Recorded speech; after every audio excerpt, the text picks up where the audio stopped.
Welcome to Real Estate U with Lettiann.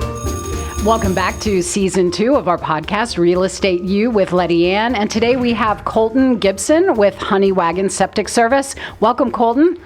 How are you? I'm doing well, thank you. So glad for you to be here. We had a wonderful conversation with the owner, Mel, of Honey Wagon Septic Service. And now I want to get a little down and dirty with you about inspections. So you and I met maybe a year or so ago on an inspection, and you never know what to expect when you go on a septic inspection. So when I talk about inspections, it's typically if there's a buyer or a seller purchasing or selling a property with a septic system. But then we also know that your services are pumping and helping a homeowner maintain their septic system. Is that right? Correct. So you do offer a lot of services at Honey Wagon Septic Service, but also too, you don't do the work. So if something needs to be done, you actually have a suggested contractor list of persons who can help that homeowner, correct? Yeah.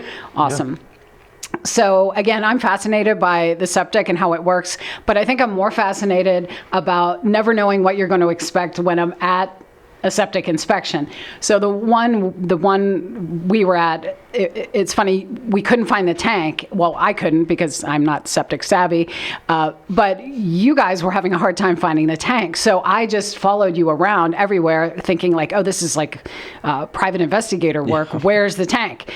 We ended up finding out, right, that the tank was put in the 70s.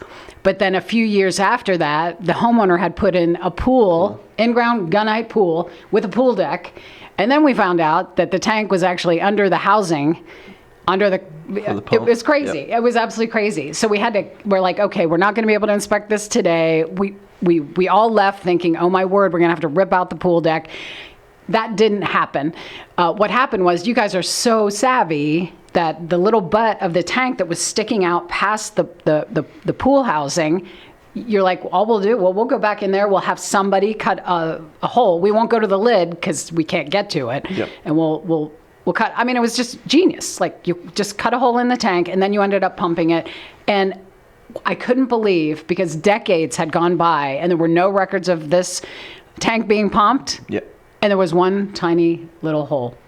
I was like, I can't believe it. Like we were all expecting, oh my word, this thing's probably deteriorated. And you're like, oh, and the inspector came over. He's like, yep, I see a hole there. We just need to get that repaired and you pass. So you never know what to expect. Never. What's the craziest thing you've seen, Kolton, on a septic inspection? Oh, we see all sorts of things. Just all the different things that people use as a tank. We had one that somebody used a old fuel tank, like what? As their septic tank? Yeah. Is that allowed? No, it wasn't. It wasn't watertight at all. It was all rusted through. The acidity and the wastewater eats the metal up pretty fast if it's not coated with anything.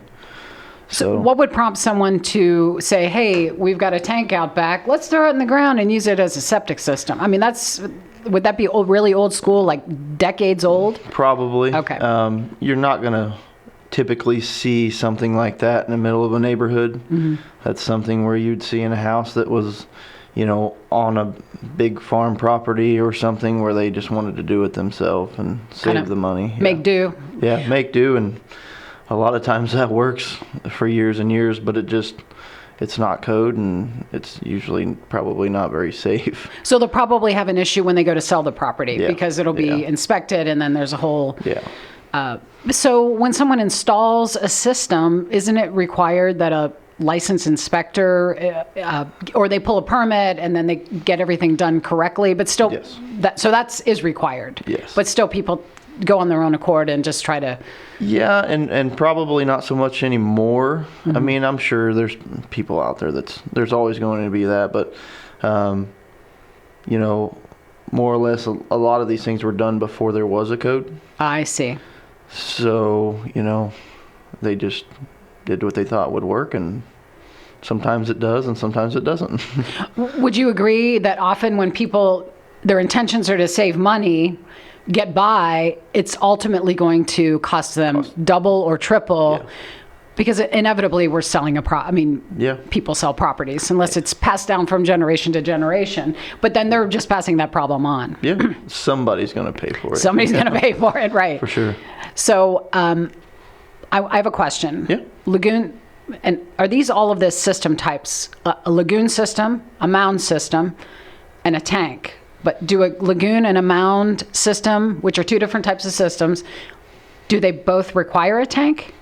Yeah, we don't really see lagoons here where it would just come out of the house straight to the lagoon. Okay.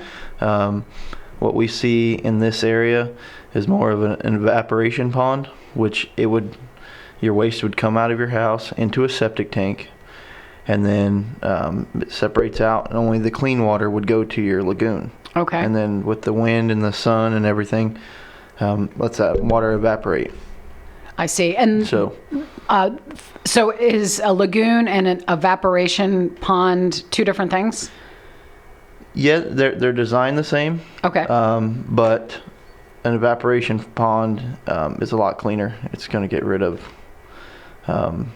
the clean water where all your waste would stay in the tank. I see. So. Do both of those, the evaporation and the lagoon, require a fence? Is that Yes. code? Yes. Must have a Yes. fence. Yes. Yeah, that makes sense. Typically- Don't want to go tripping in there. Yeah, for sure. Typically, in most areas, they want at least a 4-foot tall fence with a gate. I think it's usually about 4 foot wide to where you can get in and mow the banks, because you don't want the vegetation around the evaporation pond to grow up, because then it won't let the wind blow the water around and evaporate the way it's intended. And you don't want a bunch of trees around it either, because same thing. There is a Sunlight can't science. get to it. Yeah. There is a science. And the mound system, does that also require a tank?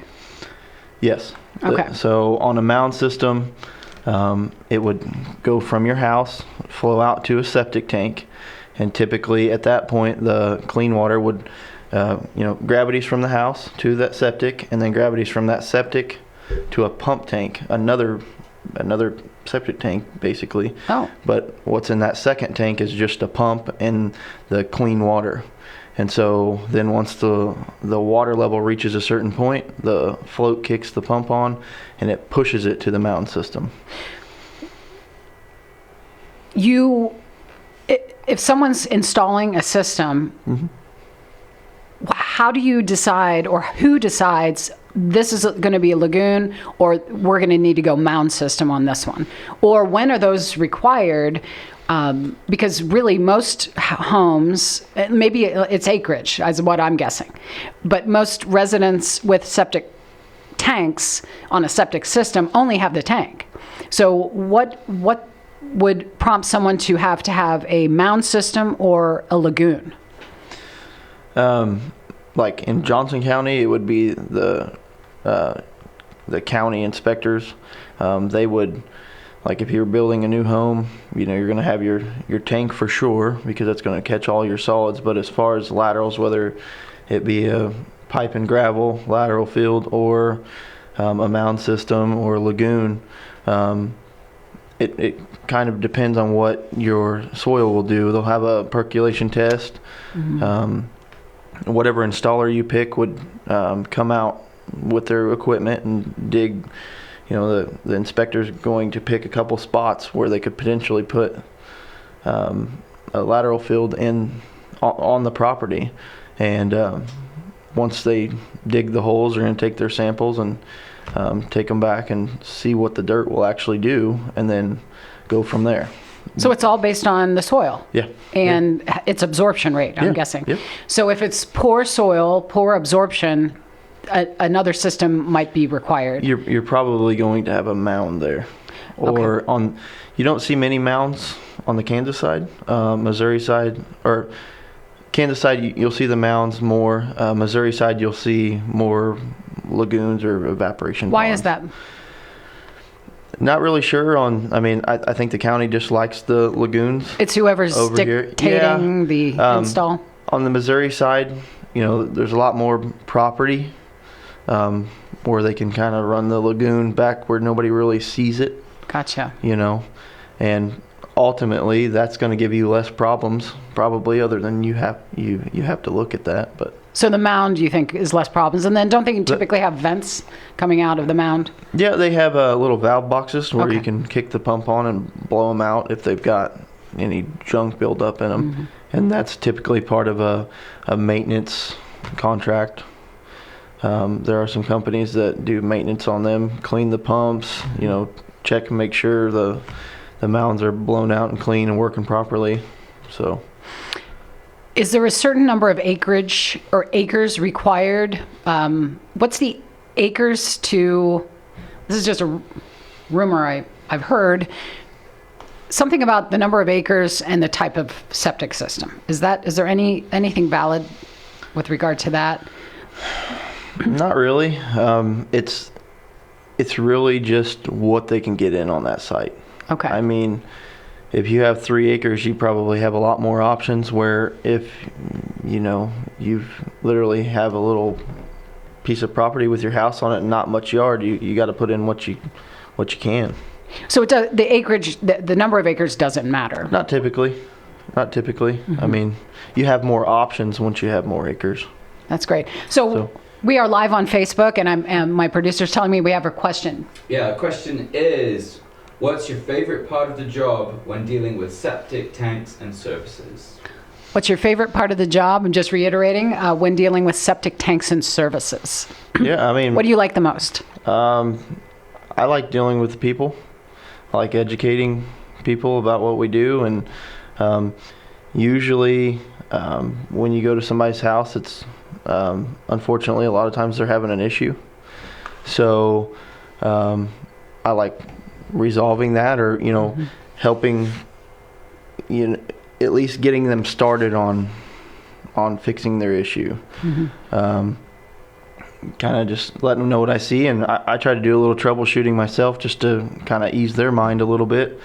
Some of the areas we get into are pretty tight spots, and I like trying to maneuver the truck and figure out what, you know, best scenario. And I don't know, it's kind of my 2 favorite things to do. The pumper truck is cool, I have to say. I mean, Mel likes trucks, and I like trucks too, Mel.